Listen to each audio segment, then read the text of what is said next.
باڵندەیەکی ئەفریقیە، قەبارەی گەورەیە و گۆشتێکی بەتامیشی هەیە. خەریکە لە کوردستان ناوبانگ پەیدا دەکات.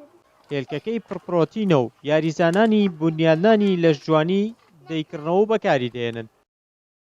بەڵێ قوربان ئەمانە نامانە لە ئەسڵا خۆی ئەفریقین پێڵیان 250 ئەمانە زۆر گەورە بن تا 150-160 کیلۆ من باسییان کردوەڵەن تا 180 کیلۆ بەڵام هەمانە 150 کیلۆ دەرەچێ ئەم برادرمە حەزمانێک کاگە ئاتا هێنەمان وتون تەجربە بە هەموو شتێک ژیان تەجربەیە وانە تەجربەمان کرد بە ڕاستی سەرکەوتوو بێ بەڵام ئەبێ شوێنەکەی وەکو ئەردم کردی شوێنێکی زۆر خاوێن و پاک بێ خواردنی پیس نەخۆن تا ئەوەنە 6 حومان خۆیانەگرن یعنی ڕۆنە 50 کیلۆ تر ئەقلەچێتە مێشکیانەوە کۆمەڵێ خواردنین ئەمە شێرکەکە نەتیجە هێلکانێتی هینی بەرە نەعامەی خۆمانە باو.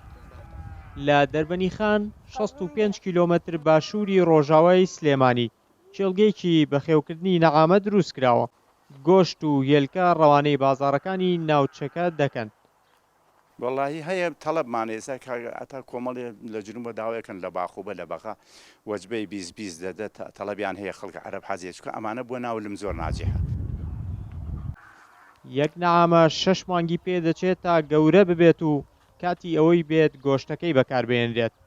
نەعامەنێرەکان لە مامەڵەکردندا تونند و تیژن و پەلاماری خاوەنەکانیشیان دەدەن ئەگەر بێت و بە وریایی و لێزانیەوە مامەڵەیان لەگەڵ نەکەن.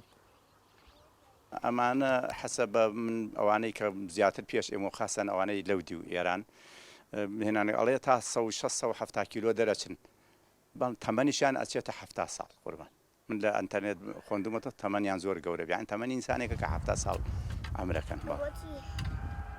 بەڵێ لە خەڵکیان تالان دوو دەفەت من لە خۆم لە خود دەخۆمیان داوە خەتەریان زۆرە نێرەکان ئەزلێتی کە یەکەونە شۆن ئادەم لە ئادەمەدەن دفاکەن لە خۆیان دە هەر حیواناتی وایە. جۆراوجۆری بەرەمەکان و سەرچاوەکانی دابینکردنی پێداویستەیە خۆراکیەکانی مرۆڤ لە هەرێمی کوردستان ئاسایشی خۆراک بەدیدێنێت. پارەی قورسی هەرێمی کوردستانیش لە ناوخۆدا گل دەداتەوە. شارەزانی ئابووریش دەڵێن حکوومەتەکانی جیهان گرنگی بەم جۆرە پرۆژانە دەدەن و پاڵپشتیان دەکەن بۆ ئەوەی ژێرخانی ئابووری وڵاتەکانیان بەهێز بکەن.